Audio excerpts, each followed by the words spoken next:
நாம் தானியேல் புத்தகத்தில் முதல் 6 அதிகாரங்களை படித்தோம். நான் செங்கல்பட்டில் போதகராக இருக்கும் பொழுதும் வெப்பேரியில் போதகராக இருக்கும் பொழுதும் இந்த தானியேல் புத்தகத்தை ஒவ்வொரு வெள்ளிக்கிழமையும் சபையாக சேர்ந்து படிப்போம், ஒவ்வொரு வெள்ளிக்கிழமையும். ஸோ தானியேல் புத்தகத்தை படிக்கிறதுக்கு ஒரு 40 வெள்ளிக்கிழமை 40 வாரங்கள் எடுத்து படிப்போம். சரிங்களா? கிட்டத்தட்ட ஒரு வருஷம். ஆனால் அதுக்கு மேலேயும் படிக்கணும். நம்ம தெளிவாக படிக்கணுன்னா ஒரு 40 வாரங்கள் நிதானமாக படிக்கலாம். ஆனால் நம்ம என்ன செய்கிறோம், ஒவ்வொரு அதிகாரமாக படிக்கிறோம். ஆகவே எவ்வளவுக்கு நாம் சுருக்கமாக படிக்க முடியுமோ முயற்சி செய்கிறோம். நீங்களும் ஒத்துழைப்பு கொடுக்கிறீர்கள். நீங்களும் அந்த அதிகாரங்களை வாசிக்கிறீங்க நான் நம்புகிறேன்.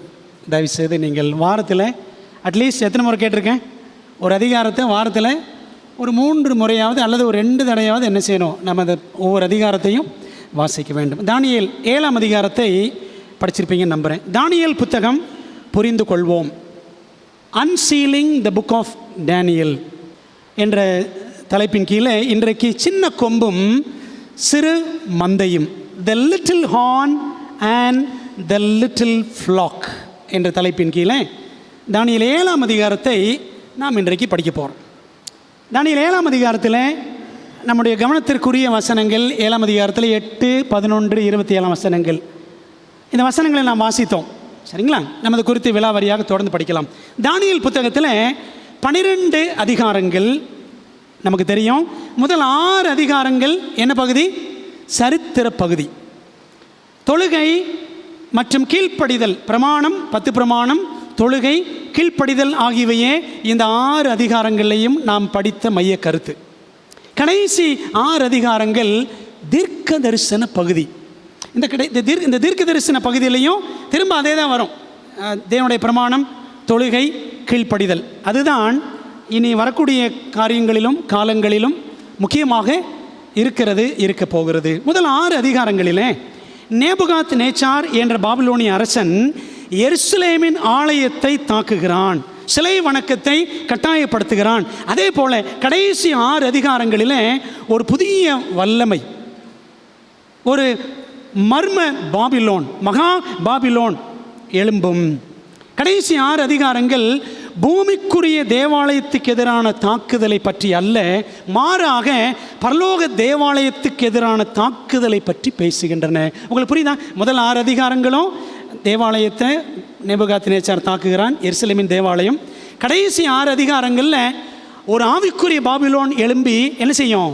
ஆண்டவருடைய சத்தியத்தை தாக்கும், பரலோக தேவாலயத்தை தாக்கும் என்பதை தான் இந்த 12 அதிகாரங்களிலும் நம்ம என்ன செய்கிறோம், படிக்கிறோம். தானியேல் 7ஆம் அதிகாரம் இந்த புத்தகத்தில் ஒரு இருதயம் போன்ற அதிகாரம், ஹார்ட் ஆஃப் த புக். இந்த புத்தகத்தில் இருதயம் எது அப்படின்னா தானியேல் 7. வெளிப்படுத்தல் எதுன்னு சொல்லுவோம்? வெளிப்படுத்தலில் 14ஆம் அதிகாரம், வெளிப்படுத்தல் 14ஆம் அதிகாரம் அந்த புத்தகத்தில் இருதயம் போன்ற அதிகாரம். தானியேலில் 7ஆவது அதிகாரம். இந்த அதிகாரம் உங்கள் பைபிளை குறிச்சிக்கங்க. இந்த அதிகாரம் சம்பவித்த ஆண்டு அப்படின்னா பாருங்கள், தானியேல் 7ஆம் அதிகாரம் 1ஆம் வசனத்தை வாசிக்கலாமா? வசனம் என்ன சொல்லுது? பாபிலோன் ராஜாவாகிய பெல்ஷாத்சாரின் 1ஆம் வருஷத்தில் தானியேல் ஒரு சொப்பனத்தையும் தன் படுக்கையின் மேல் தன் தலையில் தோன்றின தரிசனங்களையும் கண்டான். பின்பு அவன் அந்த சொப்பனத்தை எழுதி காரியங்களின் தொகையை விவரித்தான். எந்த வருஷம்? பெல்ஷாத்சாருடைய 1ஆம் வருஷம். இப்போ 1ஆம் வருஷம் எதுன்னா கிமு 553 BC 553 அப்படின்னு நீங்கள் பைபிளில் தானியேல் 7ஆம் அதிகாரத்தில் எழுதி வச்சுக்கோங்க. பாபிலோன் வீழ்ச்சி அடைவதற்கு 14 வருஷங்களுக்கு முன்பாகவே ஆண்டவர் இந்த தரிசனத்தை, முதல் தரிசனத்தை தானியேலுக்கு கொடுக்கிறார். தானியேல் கண்ட தரிசனங்களில் 1ஆம் தரிசனம் எது? தானியேல் 7ஆவது அதிகாரம். அந்த சமயத்தில் தானியேலுக்கு 69 வயசு. தானியேல் 4ஆம் அதிகாரத்திற்கு அடுத்தபடியாக இந்த 7ஆம் அதிகாரம் இருந்திருக்கணும். சரிங்களா? காலக்கிரமப்படி பார்த்தால் தானியேல் 4ஆம் அதிகாரம், அதுக்கப்புறம் இந்த 7ஆம் அதிகாரம் 5ஆம் அதிகாரமாக இருந்திருக்க வேண்டும். சரி, இந்த 7ஆம் அதிகாரத்தில் என்ன இருக்குது அப்படின்னு படிக்கலாமா? ஒரு அவுட்லைன் பார்ப்போம்.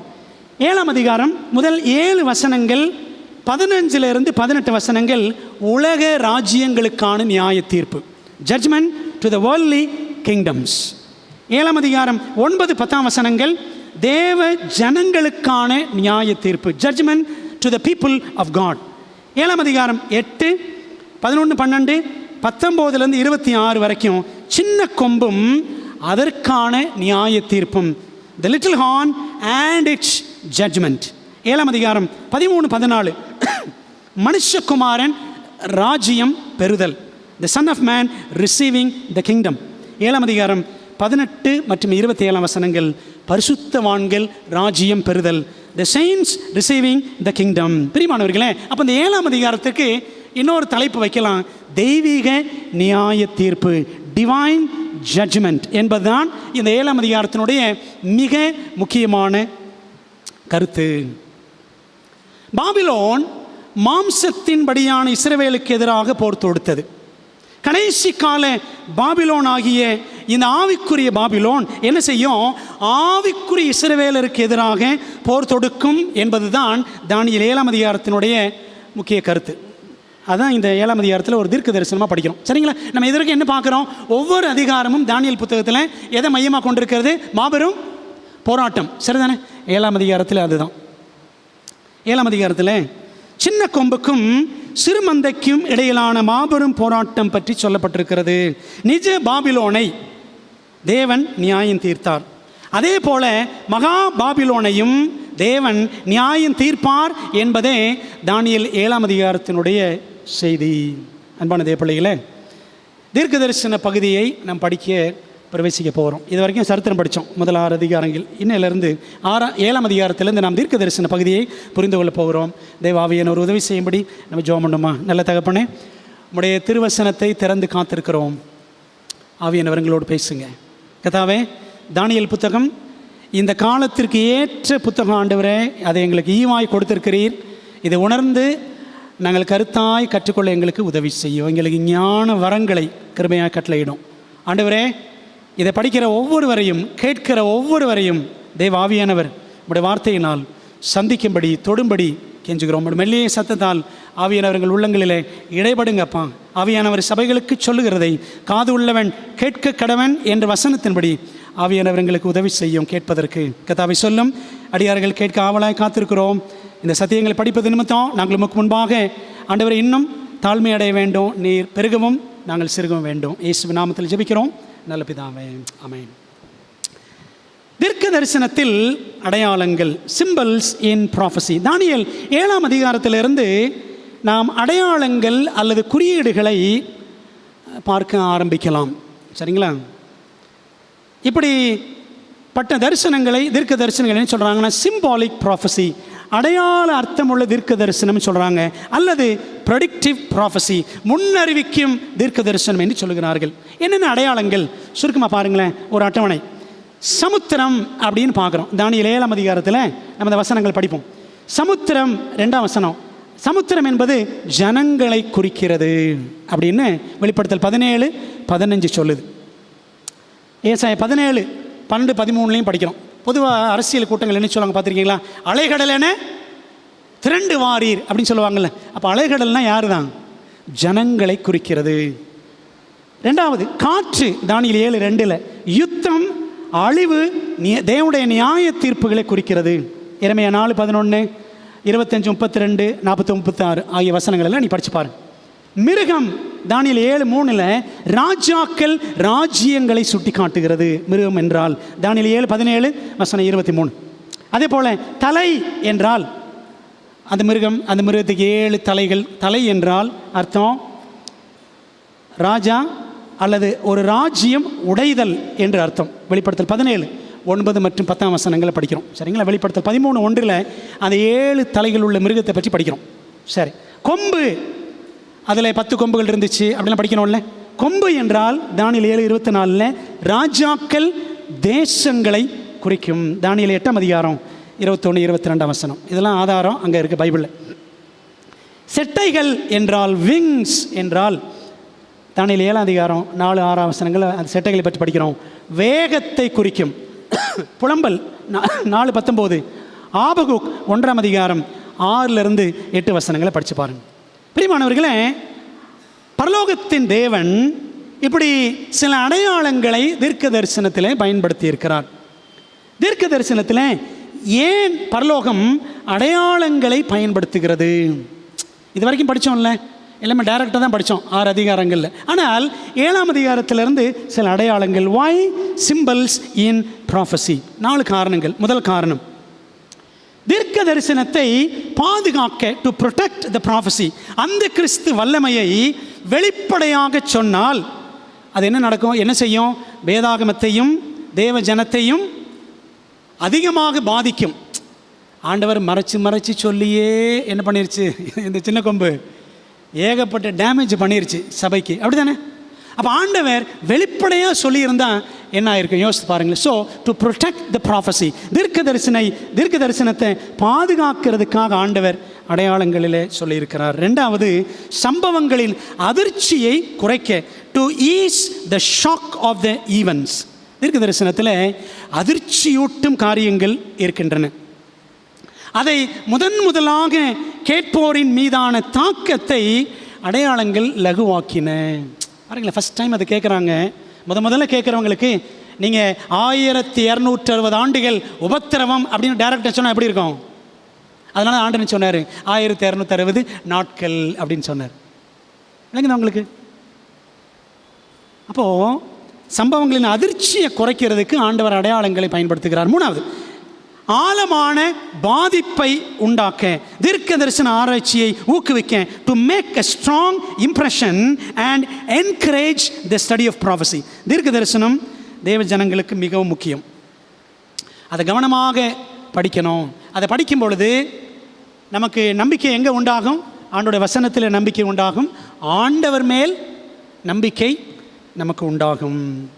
ஆகவே தீர்க்க தரிசன ஆராய்ச்சி ஊக்குவிக்கவும், ஆழமான பாதிப்பை தாக்கத்தை நம்மிடத்தில் உண்டாக்கவும் ஆண்டவர் அடையாளங்களை தீர்க்க தரிசனத்தில் பயன்படுத்தியிருக்கிறார். அதனால் காலம் நெடுகிலும் தேவ ஜனத்துக்கு பாடம் கற்பிக்க, to instruct God's people all through time, எல்லா சந்தர்ப்பங்களிலும் சமயங்களிலும் போதனை அளிக்கவும், ஒவ்வொரு தனிநபரின் தேவைகளை சந்திக்கவும் தீர்க்க தரிசனங்கள் தேவனால் வடிவமைக்கப்பட்டுள்ளன. பைபிளில் படிக்கிறோம்ல, ஏசாயா 46 9 முதல் 11 வசனங்கள் படித்து பாருங்கள். அந்தத்தில் உள்ளவைகளை ஆதி முதற்கொண்டு அறிவிக்கிறவர் யார்? ஆண்டவர் தான். ஆண்டவர் சொல்லாரு, நானே தேவன், வேறு ஒருவரும் இல்லை. அப்போ ஆண்டவரால் மட்டும்தான் எதிர்காலத்தில் நடக்கிற சம்பவங்களை பல நூறு ஆண்டுகளுக்கு முன்பாகவே முன்னறிவிக்க முடியும் என்பதை தீர்க்க தரிசனங்கள் நமக்கு சுட்டி காட்டுகிறது. பிரியமானவர்களே, இதை நம்ம அடிப்படையாக மனசில் வச்சுக்கணும். இப்போ என்ன பார்க்க போகிறோம்னா, தானியேல் 2ஆம் அதிகாரம் படித்தோம். 4 உலோகங்களால் ஆன ஒரு சிலை அப்படின்னு 2ஆம் அதிகாரத்தில் படிக்கிறோம். 4 உலோகங்களும் 4 மிருகங்களும். தானியேல் 2ஆம் அதிகாரத்தில் அந்த சிலை சொப்பனம்னு படித்தோம். ராஜா கண்ட சிலை சொப்பனம். 7ஆம் அதிகாரம் தானியேல் கண்ட ஒரு தரிசனம். பாருங்களேன், 7ஆம் அதிகாரத்தில் தானியேல் 2ஆம் வசனம் 3ஆம் வசனங்களை வாசிக்கலாமா? பைபிளை திறந்து கொள்வோம். தானியேல் சொன்னது, ராத்திரி காலத்தில் எனக்கு உண்டான தரிசனத்தில் நான் கண்டது என்னவென்றால், இதோ வானத்தின் 4 காற்றுகளும் பெரிய சமுத்திரத்தின் மேல் அடித்தது. அப்பொழுது வெவ்வேறு ரூபம் உள்ள 4 பெரிய மிருகங்கள் சமுத்திரத்திலிருந்து எழும்பின அப்படின்னு படிக்கிறோம். பிரியமானவர்களே, 2ஆம் அதிகாரத்தில் 4 உலோகங்கள், 7ஆம் அதிகாரத்தில் 4 மிருகங்கள் அப்படின்னு பார்க்குறோம்.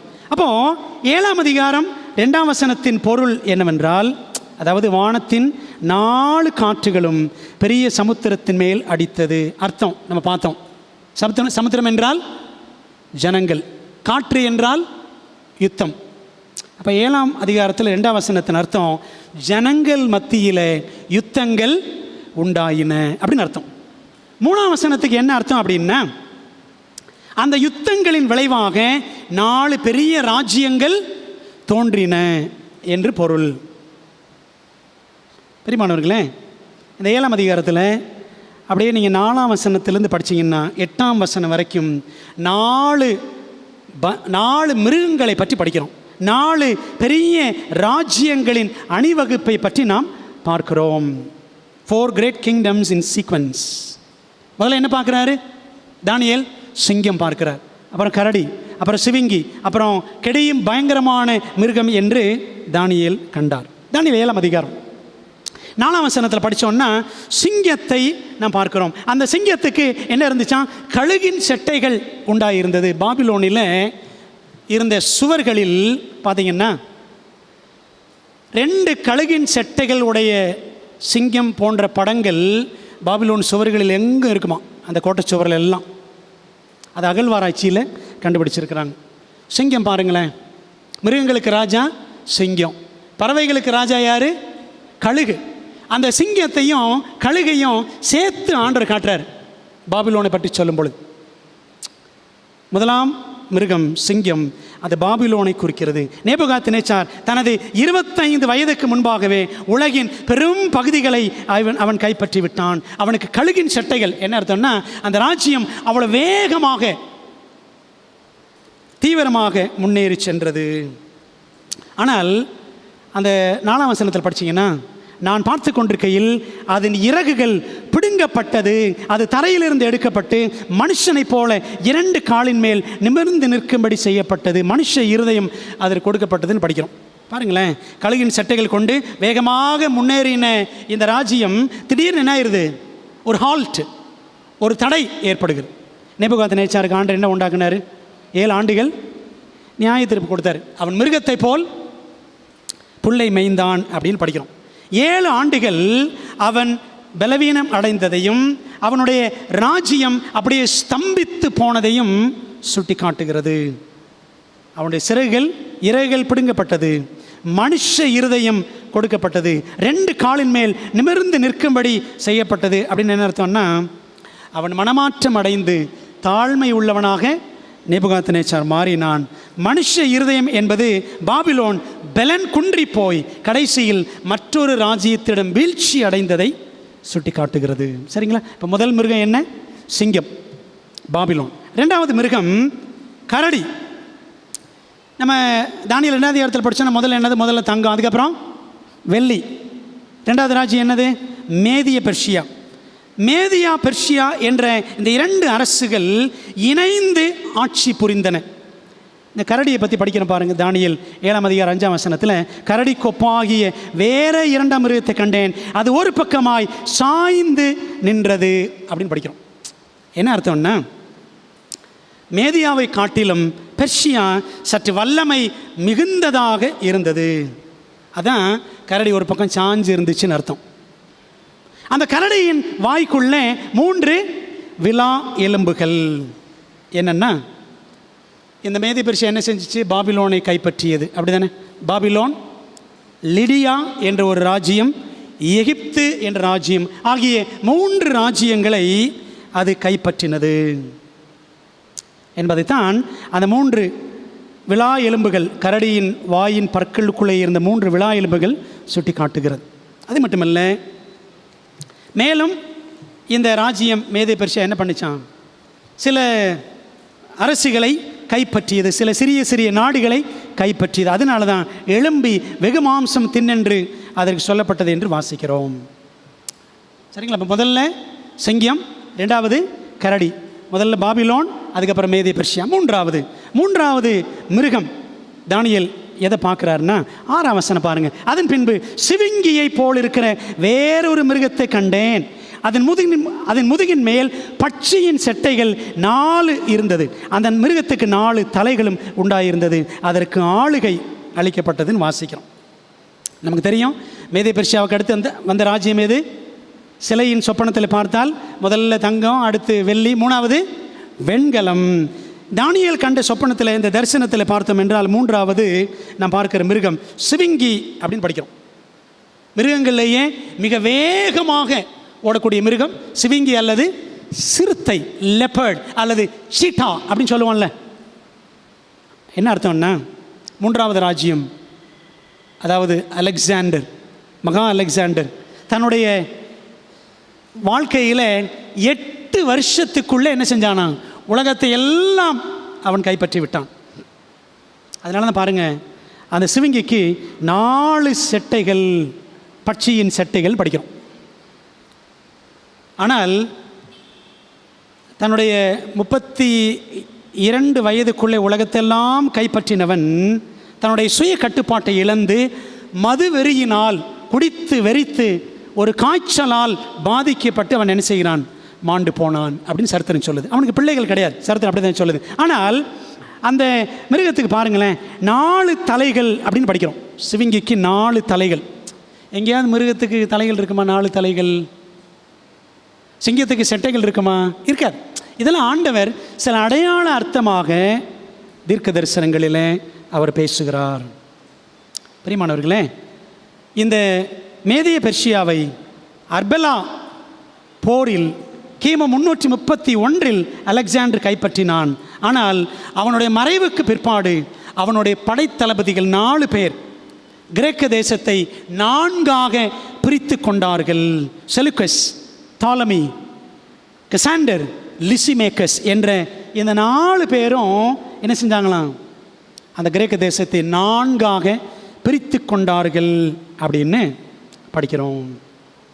4வது மிருகம் என்ன? தானியேல் 7ஆம் அதிகாரம் வசனம் 7 மற்றும் 8ஆம் வசனங்களை பார்த்தால், அதற்கு பின்பு ரா தரிசனங்களிலே 4ஆம் மிருகத்தை கண்டேன். அது கெடியும் பயங்கரமும் மகா பலத்ததுமாய் இருந்தது. இந்த மிருகத்துக்கு பைபிளில் பேர் இருக்கா? 7ஆம் அதிகாரத்தில் பேர் சொல்லலை. ஆனால் என்ன சொல்லலாம்? வலுசற்போன்னு சொல்லலாம். சரிங்களா? டிராகன் என்று சொல்லலாம், தப்பு இல்லை. பிரியமானவர்களே, ஏனென்றால் இது சம்பந்தமான இது போன்ற ஒரு மிருகத்தை நான் வெளிப்படுத்தல் 13ஆம் அதிகாரத்தில் பார்ப்போம். அங்கே வரும்பொழுது அது வலுசற்பம் என்று சொல்லப்பட்டிருக்கும். பிரியமான தேவ பிள்ளைகளே, ஆக இந்த 4ஆம் மிருகம் பயங்கரமாய் கெடியும் பயங்கரமும் மகா பலத்த மிருகமாய் இருந்துச்சு. இந்த கொடூர மிருகத்துக்கு பெரிய இருப்பு பற்கள், நொறுக்கி பட்சித்து மீதியானதை மிதித்து போடும் கால்கள், வித்தியாசமான உருவம், 10 கொம்புகள் இருந்தது அப்படின்னு நம்ம அந்த தானியேல் 7ஆம் அதிகாரம் 7, 8ஆம் வசனங்களை படிக்கிறோம்.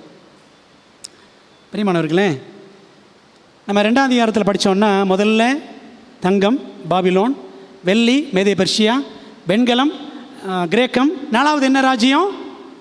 கால்கள் இரும்புன்னு படிக்கிறோம். அதே போல் தானியேல் 7ஆம் அதிகாரத்தில் இந்த 4ஆம் மிருகம் ரோம ராஜ்யத்தை சுட்டி காட்டுகிறது. இரும்பு பற்கள்னு படிக்கிறோம் பார்த்தீங்களா இந்த மிருகத்துக்கு. அதே மாதிரி 2ஆம் அதிகாரத்தில் இரும்பு கால்கள், ரெண்டுமே ஒரே ராஜ்யத்தை சுட்டி காட்டுகிறது. நம்முடைய ஆண்டவராக இயேசு கிறிஸ்துவும் வாழ்ந்த நாட்களில், ஊழியம் செய்த நாட்களில் ஆட்சி செய்து அவரை மிகவும் கொடூரமாக சிலுவை மரணத்துக்கு உட்படுத்திய ராஜ்யம் எந்த ராஜ்யம்தான்? இந்த ரோம பேரரசு தான் அப்படின்னு பார்க்குறோம். அன்பானவர்களே, ஆக தானியேல் 2ஆம் அதிகாரம் உலோகச் சிலை நமக்கு காட்டுகிறது. சரிங்களா? அந்த 4 உலோகங்களாலான சிலை. 2ஆம் அதிகாரத்தில் என்ன வரலாறு படிக்கிறோன்னா அரசியல் வரலாறு, பொலிட்டிக்கல் ஹிஸ்ட்ரியை படிக்கிறோம் 2ஆம் அதிகாரம். 7வது அதிகாரத்தில் 4 மிருகங்கள் பார்த்தோம்ல, சிங்கம், கரடி, சிவிங்கி, பயங்கரமான மிருகம், வலுசற்பம். அந்த 4 மிருகங்கள் பற்றிய அந்த வரலாற்றை படிக்கும் பொழுது it talks about church history, சபை வரலாறு நம்ம படிப்போம். சரிங்களா? இந்த 4ஆம் மிருகத்திலிருந்து ஒரு சின்ன கொம்பு தோன்றியது, அது எப்படி சபையை உபத்திரவப்படுத்தியது, அதனால் சபை வரலாறு. அடுத்து 8ஆம் அதிகாரம் அடுத்த வாரம் படிப்போம். தானியேல் 8ஆம் அதிகாரம் ஆட்டுக்கடா வெள்ளாட்டுக்கடா, அதில் மீட்பின் வரலாறு, ரிடம்ஷன் ஹிஸ்ட்ரி அங்கே சொல்லப்பட்டிருக்கிறது அப்படின்னு நம்ம புரிஞ்சுக்கணும். சரிங்களா? ஏன் ஆண்டவர் இப்படி திரும்ப திரும்ப சொல்கிறாரு, ஒரே விஷயத்தை கொஞ்சம் வித்தியாசமாக சொல்கிறாரு, காரணம் என்ன அப்படின்னு நம்ம புரிஞ்சுக்கணும். தானியேல் 2ஆம் அதிகாரம் 7ஆம் அதிகாரம் இதனுடைய வரலாறுலாம் படிச்சிங்கன்னா ஒரே மாதிரி தான் இருக்கும். அதில் மிருகங்கள், 2ஆம் அதிகாரத்தில் உலோகங்கள், 7ஆம் அதிகாரத்தில் மிருகங்கள் அப்படின்னு பார்க்குறோம். 2ஆம் அதிகாரத்தில் இருக்கிற அந்த ராஜ்யங்களை பற்றி படிச்சிங்கன்னா 7ஆம் அதிகாரத்தில் அதே ராஜ்யங்கள் தான் வரும், ஆனால் கொஞ்சம் கூடுதலான விவரங்கள் இருக்கும். சரிங்களா? 2ஆம் அதிகாரத்தில் தங்கம், 7ஆம் அதிகாரத்தில் சிங்கம், ஆனால் அந்த சிங்கத்துக்கு கழுகின் செட்டைகள் இருந்தன அப்படின்னு படிக்கலாம். 2ஆம் அதிகாரத்தில் வெள்ளி மேதிய பெர்ஷியா, 7ஆம் அதிகாரத்தில் கரடி, அந்த கரடி வாயில் 3 எலும்புகள், விழா எலும்புகள், கூடுதல் விவரம். சரிங்களா? 2ஆம் அதிகாரத்தில் ஒரு பெரிய கல், அது பெரிய பர்வதமாயிற்றுன்னு படிக்கிறோம். ஆனால் 7ஆம் அதிகாரத்தில் படிச்சிங்கன்னா நியாய தீர்ப்பின் காட்சியை பற்றி சொல்லப்பட்டிருக்கும். சரிங்களா? ஆகவே ரெப்படிஷன் அண்ட் என்லார்ஜ்மெண்ட், ஆண்டவர் சில விஷயங்களை திரும்ப திரும்ப கூறுவார். தீர்க்க தரிசனத்தில் தானியேல் வெளிப்படுத்தல் படிச்சிங்கன்னா repetition and enlargement, repeat and enlarge, repeat and enlarge, ஒரே விஷயம் திரும்ப இருக்கும், ஆனால் கூடுதல் விவரங்கள் இருக்கும். கூறியது கூறப்படும், ஆனால் கூடுதல் விவரங்கள் இருக்கும். சரிங்களா? இதான் 2வது அதிகாரத்தில் பார்க்குறோம். 7வது அதிகாரத்தில் கூடுதலாக இருக்கா? இருக்குல்ல? பரலோக காட்சி பற்றி பார்க்குறோம். 2வது அதிகாரத்தில் கல் மட்டும்தான் வரும் மேலேருந்து. 7வது அதிகாரத்தில் பரலோக காட்சி, நியாய சங்கம்.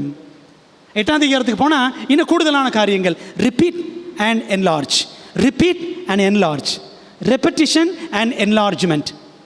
கூறியது கூறப்படும், கூடுதலான விஷயங்கள் கூடவே இருக்கும். இதுதான் இந்த தீர்க்க தரிசனங்களை நாம் புரிஞ்சிக்க வேண்டிய ஒரு முக்கியமான காரியம். பிரியமானவர்களே, தானியேல் 2ஆம் அதிகாரத்தில் 4 உலோகங்கள், தங்கம், வெள்ளி, வெண்கலம், இரும்பு, 10 விரல்கள், அப்படி தானே பார்க்குறோம். 7ஆம் அதிகாரத்தில் 4 மிருகங்கள், சிங்கம், கரடி, சிவிங்கி, கடியும் பயங்கரமான மிருகம், 10 கொம்புகள். சரிங்களா?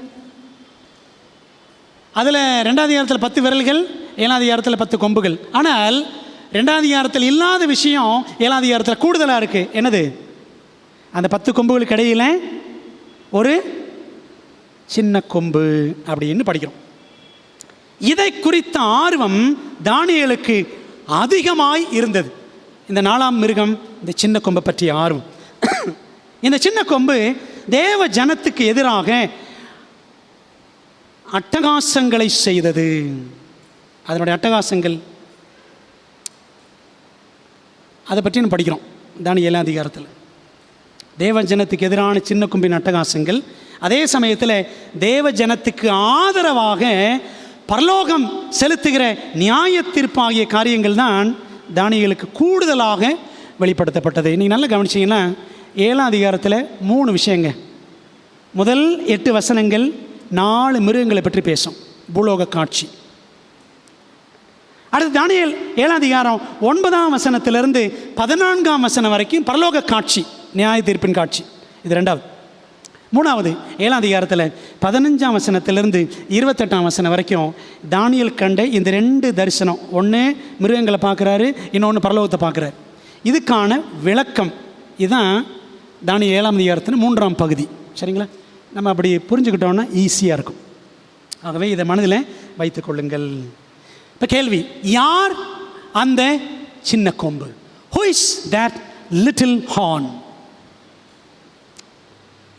நேபுகாத்நேச்சார் 4 உலோகங்களை கண்டான். தானியேல் 4 மிருகங்களை கண்டான். அதே 4 மிருகங்களையும் ஒருமிக்க சேர்த்து ஒன்றாக ஒரு கலவை மிருகமாக வெளிப்படுத்தல் 13ஆம் அதிகாரத்தில் படிக்கிறோம். சரிங்களா? 13ஆம் அதிகாரத்துக்கு வந்தீங்கன்னா பைபிளை திருப்பிக்கோமா, வெளிப்படுத்தல் 13ஆம் அதிகாரத்துக்கு போவோம். திருப்பிக் கொள்ளுங்கள். 13ஆம் அதிகாரத்தில் முதல் 2 வசனங்களை படிச்சிங்கன்னா படிக்கிறேன். பின்பு நான் கடற்கரை மணலின் மேல், யோவான் பார்க்குற, நின்றேன். அப்பொழுது சமுத்திரத்திலிருந்து ஒரு மிருகம் எழும்பி வர கண்டேன். தானியேல் 4 மிருகங்கள் பார்த்தாரு, சமுத்திரத்திலிருந்து வந்துச்சு. ஆனால் அப்போஸ்தலன் யோவான் அவரும் சமுத்திரத்திலிருந்து பார்க்குறாரு, ஒரு மிருகம் வெளியில் வருது. கவனிக்கிறீங்களா? அதற்கு 7 தலைகளும் 10 கொம்புகளும் இருந்தன. அதன் கொம்புகளின் மேல் 10 முடிகளும், 10 முடிகள்னா 10 மகுடங்கள், 10 மணிமுடிகள். அதன் தலைகளின் மேல் தூஷணமான நாமமும் இருந்தன. நான் கண்ட மிருகம் சிறுத்தையை போல் இருந்தது. தானியேல் 7 வருதா? 3வது மிருகம் என்னது? சிவிங்கி அல்லது சிறுத்தை. சரி. அதன் கால்கள் கரடியின் கால்களைப் போலவும். 7ஆம் அதிகாரத்தில் 2ஆம் மிருகம் என்னது? கரடி. கரடி இங்கே வருதா? கரடி வருது. சரி, கவனிங்க. அதன் வாய் சிங்கத்தின் வாயை போலவும் இருந்தன. 7ஆம் அதிகாரத்தில் 1ஆம் மிருகம் என்னது? சிங்கம். பார்த்தீங்களா? அப்போ சிங்கம், கரடி, சிவிங்கி எல்லாமே எங்கே இருக்குது? யோவான் பார்க்குற இந்த ஒட்டுமொத்த மிருகம், கலவை மிருகம். அந்த மிருகத்துக்கு கரடியின் கால்கள், சிங்கத்தின் வாய், சிவிங்கியின் உடல், சிறுத்தையின் உடல், லெப்பர்ட் லைக் பீஸ்ட் அப்படின்னு சொல்லுவாங்க, சிறுத்தை கொப்பான மிருகம். அந்த படத்தை பாருங்களேன், அப்படி தான் இருந்துச்சு. பிரியமானவர்களே, அப்போது தானியேல் 4 பார்க்குறத யோவான் 1 பார்க்குறார். சரிங்களா? என்ன அர்த்தம் அப்படின்னா, இந்த 4வது மிருகம், 4வது ராஜ்யம் மற்ற 3 ராஜ்யங்களின், பாபிலோன், மேதே பர்ஷியா, கிரேக்க ராஜ்யம், அந்த ராஜ்யங்கள குணலட்சணம் எல்லாம் எங்கே இருக்கும்? இந்த 4ஆம் மிருகத்துக்கிட்ட இருக்கும். சரிங்களா? நம்ம அதை அப்படி தான் புரிந்து கொள்ள வேண்டும். இந்த சின்ன கொம்பின் செயல்பாடுகளை, அதாவது இந்த 4ஆம் மிருகத்திலிருந்து வந்துச்சுல்ல சின்ன கொம்பு, இந்த சின்ன கொம்புக்கிட்ட மற்ற எல்லா ராஜ்யங்களின் குணலட்சணங்களும் நிரம்ப இருக்கும் என்பதை நான் புரிஞ்சுக்கணும். பாருங்களேன், இப்போது சிம்பிளாக நம்ம படிக்க போகிறோம், டீட்டெயிலாக போகலை. தானியேல் 7ஆம் அதிகாரத்தில் சின்ன கொம்பு, வெளிப்படுத்தல் 13ஆம் அதிகாரத்தில் ஒரு கலவை மிருகம். பாருங்களேன், இந்த சின்ன கொம்பு என்ன பண்ணிச்சான்? பெருமையானவைகளை பேசும் வாய் அதற்கு இருந்ததுன்னு படிக்கிறோம். 7ஆம் அதிகாரம் 8ஆம் வசனம், 11ஆம் வசனம், 20ஆம் வசனத்தில். அதே போல் பாருங்களேன், 13ஆம் அதிகாரத்தில் அந்த சிறுத்தை கொப்பான மிருகம் அது பெருமையானவைகளையும் தூஷணங்களையும் பேசும் வாயை உடையதாய் இருந்தது அப்படின்னு படிக்கிறோம். வெளிப்படுத்தல் 13, தானியேல் 13 இருக்குது, மிஸ்டேக். வெளிப்படுத்தல் 13 5, 6ஆம் வசனங்கள். சரிங்களா? ரெண்டாவது பாருங்களேன், இந்த சின்ன கொம்பு என்ன பண்ணுச்சு? உன்னதமானவருடைய பரிசுத்தவான்களை ஒடுக்கியது அப்படின்னு படிக்கிறோம். தானியேல் 7, 22, 25ஆம் வசனங்களில். 13ஆம் அதிகாரம் வெளிப்படுத்தல் 13 அது பரிசுத்தவான்களோட அந்த மிருகம் என்ன பண்ணிச்சான்? சிறுத்தை கொப்பான மிருகம் பரிசுத்தவான்களோட யுத்தம் பண்ணியது. அப்போ இந்த சின்ன கொம்புக்கு வாய் இருந்துச்சு, பெருமையானவர்களை பேசும் வாய் இருந்துச்சு. அது பரிசுத்தவான்களை ஒடுக்கியது. எவ்வளோ காலம் பாருங்களேன், காலங்கள் அரைக்காலம் செல்லும் மட்டும் ஆளுகை செய். தானியேல் 7, 25, 26 படிக்கிறோம். இந்த சின்ன கொம்பின் ஆட்சி காலங்கள் அரைக்காலம். வெளிப்படுத்தல் 13 படிக்கிறோம், 42 மாதம் யுத்தம் பண்ணி பரிசுத்தவான்களை ஜெயிக்க அதிகாரம் பெற்றது. தானியேல் வெளிப்படுத்தல் 13, 5 நாம் அதை படிக்கிறோம். இப்போ என்ன கண்டுபிடிக்கணும்னா, இந்த சின்ன கொம்பு யார்? முதலாவது காரியம், இந்த 2 ஒற்றுமைகளின் அடிப்படையில் தானியேல் 7, வெளிப்படுத்தல் 13 நம்ம இதில் பார்த்த இந்த காரியங்களின் அடிப்படையில் இந்த சின்ன கொம்பு யார் அப்படின்னு பார்க்க போகிறோம். சரிங்களா? ஒரு 12 காரியங்கள் இருக்குது சின்ன கொம்பை கண்டுபிடிக்கிறதுக்கு. 12 அடையாளங்கள் இருக்கின்றன. அதனால் சுருக்கமாக நம்ம 2 காரியம் மட்டும் பார்க்க போகிறோம். பெருமையானவைகளை பேசும் வாய் கொண்ட சின்ன கொம்பு, little horns, mouth that speaks great things. இந்த சின்ன கொம்பின் குணலட்சணங்களை பவுலும் வர்ணிக்கிறார். 2 தெசலோனிக்கேயர் 2ஆம் அதிகாரம் 3 மற்றும் 4ஆம் வசனங்களை படித்தோம் அப்படின்னா, அவன் தேவனுடைய ஆலயத்தில் தேவன் போல உட்கார்ந்து தன்னைத்தான் தேவன் என்று காண்பிக்கிறவனாயும் இருப்பான் அப்படின்னு படிக்கிறோம். சரிங்களா? பிரியமானவர்களே, இப்படி தேவனுக்கு எதிராக தூஷணம் பேசுகிற ஒரு அமைப்பு, அந்த அந்த கிறிஸ்து அமைப்பு. பிரியமானவர்களே, நம்ம தீர்க்க தரிசனங்கள் படிக்கும் பொழுது அந்த கிறிஸ்துவை ஒரு தனிநபராக நாம் சொல்லுவது கிடையாது. தீர்க்க தரிசனம் இந்த அந்த கிறிஸ்துவை ஒரு தனிநபராக காட்டவில்லை, அது ஒரு அமைப்பாக. It is a system. Anti Christ is a system. அந்த கிறிஸ்து என்பது ஒரு அமைப்பு என்றுதான் தானியேல் வெளிப்படுத்தல் நமக்கு காட்டுகிறது. சரி, பாருங்களேன், யார் அந்த அமைப்பு? அந்த சின்ன கொம்பு யார்? இதை குறித்து சரித்திரம் என்ன சொல்லுது பாருங்களேன். The Pope is sublime and majestic. He is not just a human, but like God. He is God's representative. The Pope is the holy monarch and majestic king. He is King of kings. If angels are not faithful in their belief, he will judge and excommunicate them as well. அடுத்து போடுங்க பாருங்களேன், தமிழில் வாசிக்கிறேன். Pope உயர்ந்தவர், மகத்துவமானவர், வெறுமனே மனிதர் அல்ல, மாறாக கடவுளை போன்றவர். அவர் கடவுளின் பிரதிநிதி ஆவார்.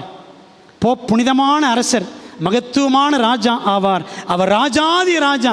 பார்த்தீங்களா? ராஜாதி ராஜாவா. தூதர்கள் தங்கள் விசுவாசத்தில் உண்மையற்று போனால் போப்பால் அவர்களை நியாயம் தீர்க்கவும் சமுதாய நீக்கம் செய்யவும் முடியும். தூதர்கள் கூட தவறி போனால் அந்த தூதர்களை நியாயந்திருக்கிற அதிகாரம் கூட யாருக்கு இருக்கான்? போப்புக்கு இருக்குது அப்படின்னு படிக்கிறோம். சரிங்களா? எக்லிசியாஸ்டிக்கல் டிக்ஷனரியில் சொல்லப்பட்டிருக்கிறது. இன்னொரு கருத்து பாருங்களேன், இன்னொரு வாசகம். The Pope is not only the representative of Jesus Christ, but he is Jesus Christ himself hidden under the veil of flesh. என்ன சொல்லுது? கேத்தலிக் நேஷனல் கத்தோலிக்க சபையில் இருக்கிற பத்திரிகையிலே எழுதுகிறாங்க, போப் இயேசு கிறிஸ்துவின் பிரதிநிதி மட்டுமல்ல, மாறாக மாம்சம் என்னும் திரையின் கீழ் மறைந்திருக்கும் இயேசு கிறிஸ்து அவரே ஆவார். அவர் தான் இயேசு கிறிஸ்து, மாம்சத்திலே மறைந்திருக்கிற இயேசு கிறிஸ்து போப்பு தான் அப்படின்னு அவர்களை சொல்லுகிறார்கள். பார்த்தீங்களா, பெருமையானவைகளை பேசும் வாய். நீங்கள் நல்லா யோசித்து பாருங்களேன், அந்த சின்ன கொம்புக்கு காது இருக்கா? நீங்கள் படித்து பாருங்கள் பைபிளில், சின்ன கொம்புக்கு காது இருக்கா? பெருமையானவைகளை பேசும் வாய் இருக்கும், கொம்பு ஷார்ப்பாக இருக்கும், ஆனால் அதுக்கு காது இருக்காது. என்ன அர்த்தம் தெரியுமா? இந்த சின்ன கொம்பு யார் சொன்னாலும் கேட்காது. அதுக்கு என்ன இருக்குமா? இன்னொன்று படிக்கிறோம், அதுக்கு கண்கள் இருந்தது. இருக்கா இல்லையா? பாருங்களேன், தானியேல் 7ஆம் அதிகாரத்தில் அந்த வசனத்தை படிக்கிறேன். 8ஆம் வசனத்தினுடைய அந்த கொம்புகளை நான் கவனித்திருக்கையில், இதோ அவைகளுக்கு இடையில் வேறொரு சின்ன கொம்பு எழும்பிற்று. அதற்கு முன்பாக முந்தின கொம்புகளில் 3 பிடிக்கப்பட்டது. இதோ அந்த கொம்பில் மனுஷ கண்களுக்கு ஒப்பான கண்களும் பெருமையானவைகளை பேசும் வாயும் இருந்தது. வாய் இருந்துச்சு, கண்கள் இருந்துச்சு. வாய் பெருமையானவைகளை பேசியது, தேவனுக்கு விரோதமாக தூஷணம் பேசியது. கண்கள்னா என்ன? தீர்க்க தரிசனத்தில் கண்கள் என்றால் டிவைன் விஸ்டம், தெய்வீக ஞானம்னு அர்த்தம் கண்கள் என்றால். அந்த காலத்தில், பழைய ஏற்பாட்டு காலத்தில் தீர்க்கதரிசிகளுக்கு இன்னொரு பேர் இருந்துச்சு. என்ன பேர்? ஞான திருஷ்டிக்காரன்னு சொல்லுவாங்க. 1 சாமுவேல் 9ஆம் அதிகாரம் 9ஆம் வசனம் படித்து பாருங்கள். சீயர், SEER, ஞான திருஷ்டிக்காரன், அதாவது காண்கிறவன், கண் திறக்கப்பட்டவன். படிக்கிறோம்ல, கண் திறக்கப்பட்டவன் சொல்லுகிறதாவது, அதாவது தீர்க்கதரிசிகள் தேவ ஞானத்தினாலே வருங்கால காரியங்களை பற்றி பேசுவார்கள். அதனால தீர்க்கதரிசிகளுக்கு பேர் ஞான திருஷ்டிக்காரன்னு பேர், சீயர் அப்படின்னு சொல்லுவாங்க. ஆனால் இந்த சின்ன கொம்புக்கு அந்த தெய்வீக கண்கள் கிடையாது. என்ன கண்களாம்? மனுஷ கண்கள், ஹியூமன் ஐஸ், மனுஷ கண்கள். மனுஷீக ஞானத்தில் சின்ன கொம்பு செயல்படும். அதனால தான் இன்றைக்கி பாருங்கள், இந்த சின்ன கொம்பின் வழியாக ஏராளமான பாரம்பரியங்கள் சபைக்குள்ளே கொண்டு வரப்பட்டு விட்டன. சரிங்களா? கிறிஸ்மஸ், ஈஸ்டர், இன்னும் ரகசிய வருகை, என்றும் எரியும் நரகம், அந்நிய பாஷை, இப்படி அநேக காரியங்கள். இன்னும் அஞ்ஞானத்தில் இருக்கிற சிலை வணக்கம், மரியாதை வணங்குறது, புனிதர்களை வணங்குறது, மனிதர்களை வணங்குறது, சிலைகளை வணங்குறது, இப்படி அஞ்ஞானத்தில் இருந்த, பாபிலோனில் இருந்த காரியங்கள், மேதே பெர்சியாவில் இருந்த காரியங்கள், கிரேக்கத்தில் இருந்த காரியங்கள் எல்லாமே இறக்குமதியாகி ரோமாபுரி வரைக்கும் வந்து, ரோமாபுரியிடம் இருந்து எங்கேயும் வந்துருச்சு? சின்ன கொம்புக்கிட்டையும் வந்துருச்சு. அஞ்ஞானம் கிறிஸ்தவத்துக்குள்ளே புகுந்து விட்டது. அதாங்க அந்த கண்கள் என்பது மனுஷ ஞானத்தை சுட்டி காட்டுகிறது. தன் இஷ்டப்படி இந்த சின்ன கொம்பு மார்க்கம் செயல்படுகிறதை சுட்டி காட்டுகிறது. அதனால தான் இந்த சின்ன கொம்புக்கு பாருங்கள், என்ன கிடையாது? காதுகள் கிடையாது. அந்த கொம்புக்கு காதுகள் இருந்துச்சுன்னு ஆண்டவர் சொல்லலை. ஏன்னா இந்த சின்ன கொம்பு யார் சொன்னாலும் கேட்காது. விளங்குதா உங்களுக்கு? பிரியமான தேவ பிள்ளைகளே, இப்போ முதல்ல பார்க்குறோம், பெருமையானவைகளை பேசும் வாய் கொண்ட இந்த சின்ன கொம்பு எந்த மார்க்கத்தை குறிக்கிறது? போப்பு மார்க்கத்தை. It represents, little horn represents பேப்பசி. இந்த சின்ன கொம்பு போப்பு மார்க்கத்தை சுட்டி காட்டுகிறது. இரண்டாவது, பரிசுத்தவான்களை 42 மாதங்கள் ஒடுக்கிய சின்ன கொம்பு, little horn that oppressed the saints for 42 months. சின்ன கொம்பு உன்னதமான தேவனுடைய பரிசுத்தவான்களை ஒடுக்கிய காலகட்டம் 3.5 தீர்க்க தரிசன வருடங்கள், 3.5 prophetic years, 3.5 தீர்க்க தரிசன ஆண்டுகள். அதை 2 தீர்க்க தரிசன புத்தகங்களில் 7 இடங்களில் படிக்கிறாங்க. 7 இடங்களில். ஒரு அட்டவணை பாருங்கள், அந்த அட்டவணையில் சிம்பிளாக எல்லாத்தையும் புரிஞ்சுக்கலாம். காலகட்டம் என்ன, எப்படிலாம் சொல்லப்பட்டிருக்கு? காலம், காலங்கள், அரை காலம், 42 மாதங்கள் அல்லது 3.5 வருடங்கள், 1260 நாட்கள் அல்லது 42 மாதங்கள் அப்படின்னு சொல்லிட்டு, தானியேலில் 2 தடவை, வெளிப்படுத்தலில் 5 தடவை. தானியேல் 7:25, 12:7, வெளிப்படுத்தல் 12:14, இந்த 3 இடத்துலையும் காலம், காலங்கள், அரை காலம்னு சொல்லியிருக்கு. 42 மாதங்கள் என்று வெளிப்படுத்தல் 11:2, வெளிப்படுத்தல் 13:5 வாசிக்கிறோம். 1260 நாட்கள் என்று வெளிப்படுத்தல் 11:3, வெளிப்படுத்தல் 12:6 வாசிக்கிறோம். பிரியமானவர்களே, யூத கேலண்டர் படி ஒரு மாதத்துக்கு 30 நாட்கள், ஒரு வருஷத்துக்கு 360 நாட்கள், ஒரு வருடத்துக்கு 42 மாதங்கள். ஆக 42 மாதங்கள் இன்று 30 நாட்கள் பெருக்கினீங்கன்னா 1260 நாட்கள். இந்த 1260 நாட்களை வருஷங்களாக கணக்கு போட்டிங்கன்னா, அதாவது 3.5 வருஷங்கள், மாதங்களாக கணக்கு போட்டால் 42 மாதங்கள். அராமிக் மொழியில் காலம் என்பது ஒருமையில் இருக்கிறது. பாருங்களேன், தானியேல் 4ஆம் அதிகாரம் படித்தோன்னா, நேபுகாத்நேச்சாருக்கு எத்தனை காலங்கள் மிருகம் போல் இருக்கணும்? 7 காலங்கள். எத்தனை வருஷம்? 7 வருஷம். சரிங்களா? காலம் என்பது ஒருமையில் இருக்கிறது, அதாவது ஒரு வருஷம். காலங்கள் என்பது இந்த தானியேல் 7:25 படி காலங்கள் என்பது இருமையில் இருக்கிறது, அதாவது 2 வருஷங்கள். அரை காலம் என்பது அரை வருஷம், 3.5 வருஷம். எனவே 3.5 வருஷங்கள், 42 மாதங்கள், 1260 வருடங்கள், இவை யாவுமே ஒரே தீர்க்க தரிசனத்தை குறிக்கிறது. பாருங்களேன், இந்த சின்ன கொம்பின் ஆட்சி காலம் எத்தனை வருஷம்? 3.5 வருஷம். 3 தீர்க்க தரிசன வருஷம். எத்தனை நாட்கள்? 1260 தீர்க்க தரிசன நாட்கள். எத்தனை மாதங்கள்? 42 தீர்க்க தரிசன மாதங்கள். தீர்க்க தரிசனத்தில் ஒரு நாள் என்றால் ஒரு வருஷம். நமது என்னாகமம் 14:34, எசேக்கியேல் 4:6 வாசிக்கிறோம். இஸ்ரவேல் ஜனங்கள் சார்பாக 12 பேர் என்ன பண்ணாங்க? 40 நாள் கானானை வேவு பார்த்தார்கள். அதில் 10 பேர் துர்ச்செய்தி சொன்னார்கள். நம்ம போய் பிடிக்க முடியாது, கானானை சுதந்திரிக்க முடியாதுன்னு சொன்னாங்க. அப்போ ஆண்டவர் அவருடைய கீழ்ப்படியாமை நிமித்தம் என்ன பண்ணாராம்? 40 நாட்கள் நீங்கள் வேவு பார்த்தீங்கல்ல, அந்த 40 நாட்கள் ஒவ்வொரு நாளுக்கு பதிலாக ஒவ்வொரு வருஷம் நீங்கள் என்ன செய்வீங்க? 40 வருஷம் வனாந்தரத்தில் அலைவீர்கள்னு சொன்னார். அப்போ தீர்க்க தரிசனத்தில் ஒரு நாள் என்றால் ஒரு வருஷம். ஆகவே 1260 நாட்கள் என்றால் 1260 வருஷங்கள். 4ஆம் மிருகமான இந்த ரோம ராஜ்யத்தை ஜெயித்து 5ஆம் ராஜ்யமாக இந்த சின்ன கொம்பு ஆளுகைக்கு வரவில்லை. கவனிச்சிங்களா? 4வது ராஜ்யம் ரோம், அதுக்கப்புறம் 5வது ராஜ்யம் சின்ன கொம்புன்னு கிடையாது. மாறாக இந்த சின்ன கொம்பு ரோம ராஜ்யத்தின் விரிவாக்கமாக, extension. Little horn was just an extension of the fourth kingdom. 4ஆம் ராஜ்யத்தினுடைய விரிவாக்கம். ஆன்மீக போர்வையில் அது போப்பு மார்க்கமாக உருவெடுத்தது. கிபி 538 கிபி 1798 வரை கொடூரமாக ஆட்சி செய்தது. அந்த காலகட்டத்தை தான் சபை சரித்திரம் இருண்ட காலங்கள், டார்க் ஏஜஸ், மத்திய காலங்கள் அல்லது மிடில் ஏஜஸ் என்று நமக்கு குறிப்பிடுகிறது. அன்பானவர்களே, 10 to 15 கோடி தேவ ஜனங்கள் இரத்த சாட்சிகளாக இந்த சின்ன கொம்பின் ஆட்சி காலத்தில், போப்பு மார்க்கத்தின் ஆட்சி காலத்தில் மரித்தார்கள். மார்ச் 12 மார்ச் 12 கிபி 2000, அதாவது 24 வருஷத்துக்கு முன்னாடி போப் 2ஆம் ஜான் பால் வேட்டிக்கனில் இருந்து, ரோமாபுரி இட்டாலி வேட்டிக்கனில் இருந்து பப்ளிக்காக ஒரு மன்னிப்பு கேட்டார். பப்ளிக் கன்ஃபெஷன், பொது அறிக்கை ஒன்று வெளியிட்டார். என்ன தெரியுமா? ஆமாம், இந்த இருண்ட காலங்களில் நாங்கள் தான் என்ன செய்தோம்? எல்லாரையும் இப்படி கோடிக்கணக்கானவர்களை கொலை பண்ணணும் அப்படின்னு அவரே மன்னிப்பு கேட்டார்.